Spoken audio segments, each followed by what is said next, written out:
சென்னை பல்கலைக்கழக மாணவி பலாத்கார விவகாரத்தில் நேத்து முந்தா நாள் தேசிய மகளிர் ஆணையம் நேரில் போய் விசாரணை நடத்தியிருந்தாங்க. அந்த பெண்ணை காவல்துறையினர் டார்ச்சர் செய்ததாக தேசிய மகளிர் ஆணைய உறுப்பினர் ஒருத்தர் சொல்லியிருந்தாங்க. இது எப்படி பாக்குறீங்க சார்?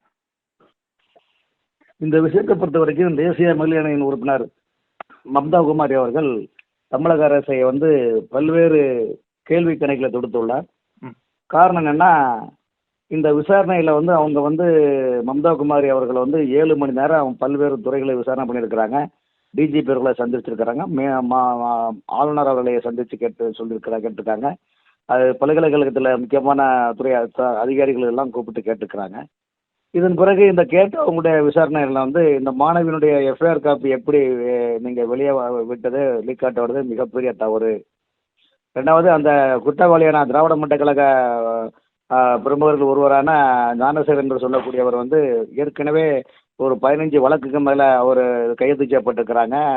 2018 அவங்க மேலே கடுமையான வழக்குகள்லாம் இருக்குது. அதுக்கான ஆவணங்கள்லாம் வெளியிட்டிருக்கிறாங்க. அப்படி இருக்கிற சூழ்நிலையில் எப்படி நீங்கள் அவரை இவ்வளோ உலா விட்டது மிகப்பெரிய தவறு இல்லையா? ஆட்சி அதிகாரம் இருக்குன்னு எது எவ்வளோலாம் பண்ண முடியும்னா அப்போ ஜனநாயகத்துக்கு என்ன அர்த்தம் இருக்குது? அதனால் இதில் உண்மையான குற்றவாளிகளும் இதுக்கு பின்னால் இருக்கிற அந்த யார் அந்த சார், இன்னைக்கு அந்த யார் அந்த சார் இப்போ பார்த்தீங்கன்னா திரைப்படத்துல படத்தினுடைய டைட்டில் மாதிரி உருவாகி யார் அந்த சார் என்னும் போல் யார் அந்த சார், இதுக்கெல்லாம் நீங்கள் விளக்கம் சொல்லுது தான் ஆகணும் என்ன சொல்லி அவங்க கேட்டுக்கிறாங்க. இது இந்தியா முழுவதும் மிகப்பெரிய ஒரு குறிப்பாக பெண்கள் மத்தியிலையும் அனைத்து அரசியல்வாதி தலைவர்களை மத்தியிலையும் மிகப்பெரிய தாக்கம் உருவாகியுள்ளது. இத்தகைய சூழ்நிலை கண்டித்து தான் தமிழ்நாடு பாஜக சார்பில் மகளிர் அணி சார்பில் என்ன பண்ணுறாங்கன்னா நீதி பேரணி நடத்துகிறாங்க. நீதி வேண்டும் சொல்லிட்டு நடத்துகிறாங்க. காரணம் தமிழ்நாட்டில் இன்னைக்குள்ள சூழ்நிலை இந்த ஆட்சியில் மக்கள் நிம்மதியாக வாழ முடியல. எந்த இடத்துல போகிறோம், படிக்க போனாலும் சரி, ஒரு பஸ்ஸில் ஏற போனாலும் சரி, ஹாஸ்டல்லையும் சரி, எந்த இடத்த போனாலும் பாலியல் வன்முறை அதிகமாக உச்சக்கட்டத்தில் உள்ள சூழ்நிலை இருக்குது. எல்லா துறையிலையுமே ஊழல் காட்டாறு போல் தறிகட்டி ஓடுவது போல் நிலைப்பாடு இருக்கின்றது. யாருக்கும் சலைத்தவர்கள் என்று ஆட்சியும் அதிகாரத்தில் உள்ளவர்கள் இந்த மாதிரி தமிழ்நாட்டில் இவ்வளோ அட்டூழியம் பண்ணுறாங்க. இதற்கு என்ன நீங்கள் முற்றுப்புள்ளி வைக்கிறீங்க என்று உள்ள நிலைப்பாடு இருக்குது. அதுக்காக தான் தன்னையே வருத்தி கொண்டு தமிழ்நாட்டு மக்களை காப்பாற்ற வேண்டும் என்ற ஒரே நிலையில் தான் தமிழக அரசினுடைய கவனத்துக்காக தான் மாநில தலைவர் அண்ணாமலை அவர்கள் தன்னையே வருத்தி கொண்டு அந்த சாட்டையாடி என்ற அந்த போராட்டத்தை கூட அவர் வைத்தது தமிழ்நாட்டு மக்களே கண்கலங்க வைத்துள்ள ஒரு நிலைப்பாடு தான் நம்ம அதை கருதணும். அதே போல் தமிழ்நாட்டினுடைய இந்த அரசு அண்ணா யூனிவர்சிட்டி நடந்த அந்த பெண்ணுக்கு நடந்த அவலத்தை கண்டித்து டெல்லியில் இருக்கிற தமிழ்நாடு இல்லத்தில் கூட ஏபிபி அமைப்பினர் அங்கே போராட்டம் நடத்தியிருக்காங்க. எதிர்கட்சிகள் எல்லாமே ஒருங்கிணைந்து செயல்படுறாங்க. இத்தகைய சூழ்நிலை தமிழ்நாட்டு மக்களுக்கு இதுக்கு பாதுகாப்பு கூடிய சூழ்நிலை இன்னைக்கு கேள்விக்குறியான ஒரு நிலைப்பாடாக இருக்குதுங்க. இதுல இன்னொரு முக்கியமான விஷயம், காவல்துறையினுடைய செயல்பாடு.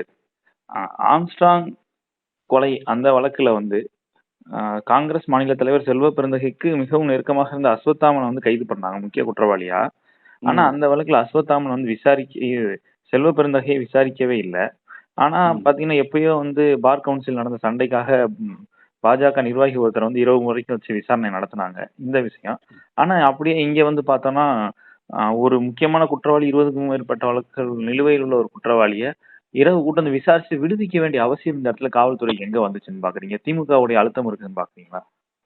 கண்டிப்பாக இருக்கலாம். காரணம் என்ன, தமிழ்நாட்டை பொறுத்த வரைக்கும் அதிமுக திமுக ரெண்டு பேர்ல யார் ஆட்சிக்கு வந்தாலும் அந்த அதிகார போதை என்ற ஒரு நிலைப்பாடு, அதாவது தமிழ்நாடு முழுவதும் இன்னைக்கு போதை கலாச்சாரம் வன்முறை கலாச்சாரம் அதிகமாக இருந்தாலும் பட் அதிகார போதை என்பது அதில் ரெண்டு கட்சியிலுமே உச்சம் தொட்டது மாதிரி உள்ள நிலைப்பாடு.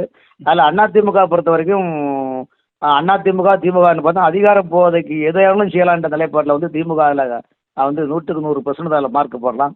அந்த அடிப்படையில் காரணம் என்ன, காவல்துறையை பொறுத்தவரையில் உங்களுக்கு என்னென்னா தமிழ்நாட்டை பொறுத்த வரைக்கும் என்ன வேறு வழி இல்லை. அவங்களுக்கு ஒரு துறை ஆளுங்கட்சி யாரோ அவங்களுடைய செயல்பாடும் அங்கே சொல்லும் செயலும் இருக்கக்கூடிய சூழ்நிலைகள் தான் இருக்குது. ஏன்னா ஸ்காட்லாந்துக்கு அடுத்தபடியாக மிகப்பெரிய காவல்துறை தமிழ்நாடு காவல்துறைன்னு சொல்கிறாங்க. ஆனால் அதே நேரத்தில் காவல்துறைக்கும் திறமையானவர்களும் உண்மையை உடனுக்குடனே கண்டறியக்கூடிய வல்லவர்களான காவல்துறை அதிகாரிகள் இருக்கிறாங்க. ஆனால் அதே நேரத்தில் அவர்களால் எதையுமே தன்னிச்சையாக செயல்பட முடியாது என்ற ஒரு மனநிலை தான் இன்னைக்கு தமிழ்நாட்டு திராவிட முன்னேற்ற கழக அந்த ஆட்சியில் இருக்குதுங்க. அப்படிப்பட்ட இடத்துல வந்து கண்டிப்பாக நீங்கள் சாதாரண திமுகவுடைய சாதாரண ஒரு தொண்டனை கூட ஒரு குற்ற வழக்கு தான் அவன் ஈஸியாக தப்பிச்சு போகக்கூடிய மனநிலை என்ன இருக்குன்னா, அது காவல்துறையை நம்ம அதுக்காக குற்றம் சொல்ல முடியாது. காவல்துறை ஆளுங்கட்சியினுடைய ஒரு சாதகமான ஒரு கைப்பாவையாக ஒரு நிலைப்பாடு இருக்குது என்று தான் நம்ம அதை சொல்ல முடியும். காரணம் ஆனால் அவங்களுடைய சூழ்நிலையும் அந்த மாதிரி தான் இருக்குது இன்னைக்கு வந்துங்க. பாஜக மாநில தலைவர் அண்ணாமலை இதுல ஒரு முக்கியமான ஒரு குற்றச்சாட்டை வச்சிருக்காரு. இதுவரைக்கும் அந்த கைது செய்யப்பட்ட ஞானசேகரனை திமுக வந்து தனது கட்சியிலிருந்து நீக்கவே இல்லை அப்படிங்கிற மாதிரியான ஒரு கருத்தை தெரிவிச்சிருக்காரு. இதை எப்படி பாக்குறீங்க? இந்த விஷயத்தை பொறுத்த வரைக்கும் பார்த்தீங்கன்னா, அந்த குற்றவாளி ஞானசேகரன் சொல்லக்கூடியவர்கள் வீட்டில் திமுகவுடைய அமைச்சர்கள் இருந்து முக்கியமான நிர்வாகிகள்லாம் பார்த்தீங்கன்னா, அவங்க வீட்டுக்கு சர்வசாதாரண போய் சாப்பிட்டு வருது. அப்புறம் அவருடைய நிகழ்ச்சிகளில் அவருடைய உணவு பிரியாணி சப்ளை பண்ணுறது, இந்த மாதிரி அதாவது ஒரு ஒரு புரிந்துணர்வு மட்டும் சொல்ல முடியாது. தொழில் வர்த்தக ரீதியான ஒரு தொடர்பில் இருக்கிறதுனால, அவர் வந்து அந்த இடத்துல உள்ள திமுக ஆளுங்கட்சி புள்ளிகளிடம் தானும் ஒரு பெரும் புள்ளி என்ற நிலைப்பாடை அந்த முன்னிலைப்படுத்தினால தான் அவரை வந்து கைது பண்ணாமல் கைது பண்ணியிருக்கிறாங்க. கட்சியிலேருந்து நீக்காததுக்கு வந்து இது திமுகவுடைய தலைமை தான் அது முடிவு பண்ணணும். காரணம் என்ன, இந்த மாதிரி உங்களை மாதிரி ஆட்களே இந்த கேள்வி கேட்கும்போது பப்ளிக் அதான் கேட்குறேன், ஏன் அவரை கட்சியில் வச்சுருக்கீங்க? அவருன்னா அவ்வளோ பெரிய நாட்டுக்கு ஒரு தியாகசீலரா? அந்த மாதிரி ஜாஃபர் சாதிக்கு அது மாதிரி பிஜேபி தலைவர்களை இழிவாக பேசி இந்த ஜாதிக்கு ஒரு சைதை சாதிக்கு அவர்கள், அதே போல் அந்த நிறைய தலைவர்களை திமுகவுடைய நிறைய தலைமைகள் பேச்செல்லாம் பார்த்தீங்கன்னா அசிங்காசமாக இரட்டை இடத்துல பேசுது, கேவலமாக பேசுது. அப்புறம் திடீர்னு 2 எஃப்ஐஆர் போடுவாங்க. அப்புறம் திரும்பவும் என்ன பண்ணுவாங்கன்னா 2 நாள் கட்சியிலேருந்து நீக்குவாங்க. அப்புறம் 1 மாதத்துக்கு திரும்ப கட்சியில் சேர்ப்பாங்க. திரும்ப மேடையில் போய் அசிங்காசமாக பேசுவாங்க. இது வந்து அவங்களுக்கு கைவந்த கலையான ஒரு நிலைப்பாடு உள்ளது. ஒரு காலகட்டத்தில் உங்களுக்கு தெரியும், தீப்புரி ஆறுமுகம், வெற்றி கொண்டான் போன்றவர்கள்லாம் எவ்வளோ மோசமான வண்ணை ஸ்டெல்லா போன்றவர்கள்லாம் எவ்வளோ மோசமாக பேசுவாங்கன்னு உங்களுக்கு தெரியும். அதே போல் தான் இந்த நிலைப்பாடில் வந்து அவங்க வந்து கட்சியிலேருந்து நீக்காமல் இருக்கிறதுக்கு அவங்க அது கண்டிப்பாக மாவட்ட செயலர் பரிந்துரைத்தாலும் தலைமை இன்னும் அதுக்கான அறிக்கையை வெளியிடாமல் இருக்குது பார்த்தீங்கன்னா, அது வேடிக்கையாக தான் இருக்குதுங்க. அது அதனால் திமுகவுக்கு இதனால கெட்ட பேரான ஒரு நிலைப்பாடு உருவாகுது இந்த விஷயத்தில் வந்து.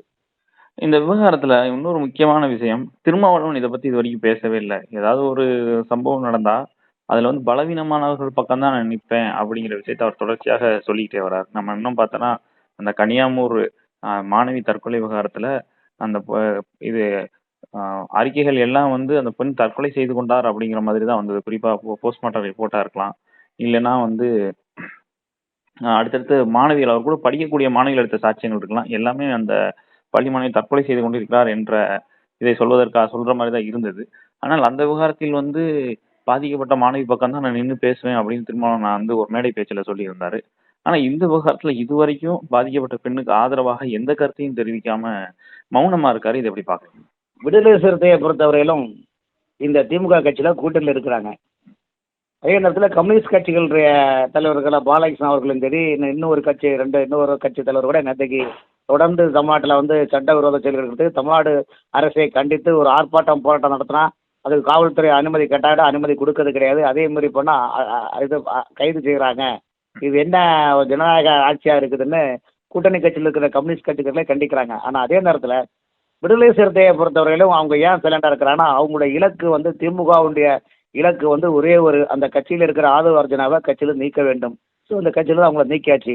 அப்படி இருந்த போது இந்த விடுதலை சிறுத்தையை பொறுத்த வரைக்கும் திமுகவினுடைய ஒரு பிரச்சார ஆயுதமான ஒரு நிலைப்பாடு இருக்கிறதுனால அவங்க வந்து வேற வழி இல்லாத ஒரு சூழ்நிலைக்காக அங்கே இருக்கிறாங்க. சட்டமன்ற தேர்தலில் சீட் அதிகம் வாங்கணும், இந்த மாதிரி மனநிலை இருக்கிறாங்களே தவிர அப்படி பார்த்தா வேங்கிய வாசல் விவகாரங்கள் நிறைய தமிழ்நாட்டில் உள்ள தலித் இனத்துக்கு கொடுக்கப்பட்ட நிறைய துரோக செயல்கள் நிறைய விஷயங்கள் அந்த மாதிரி இன்னைக்கு டிஎன்பிசி எக்ஸாம் கூட சரியாக அவங்க கால் பண்ணல. இதனால் அந்த ஜாதி ரீதியாக ஒதுக்கீடுக்கூடிய வேலைவாய்ப்பு திட்டம் கூட பாதிக்குது. கடந்த 5-6 வருஷமாக நடந்துட்டு இருக்குது தமிழ்நாட்டில். இதெல்லாம் ஏன் கண்டித்து பேசுகிறேன்னா, வேற வழி இல்லாத ஒரு சூழ்நிலையில் வந்து நீங்கள் சொன்னதும் சரி தான், நான் கேட்டதும் சரி தான் ஒரு நிலைப்பாடு தான் இன்னைக்கு விடுதலை சிறுத்தை கட்சியுடைய மனநிலைகள் உள்ளது என்பது என்னுடைய கருத்துங்க.